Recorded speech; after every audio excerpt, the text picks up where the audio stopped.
վրա ուղղակի ամրացնում են այդ գրառումները հենց կառավարության շենքի առջև։ Հիշեցնենք ակցիայի մասնակիցները այստեղ են ի պաշտպանություն հայ առաքելական եկեղեցու հոգևոր եւ ազգային արժեքների։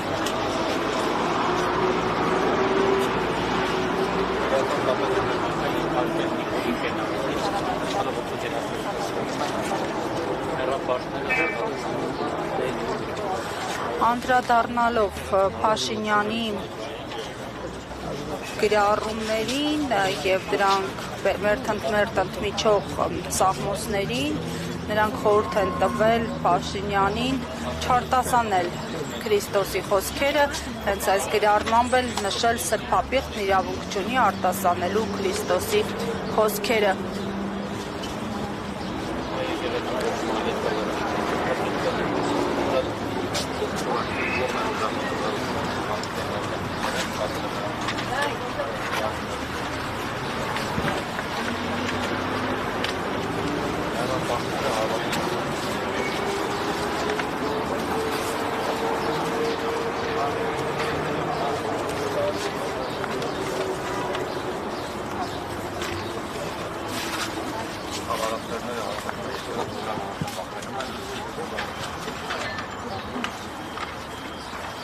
Thank you.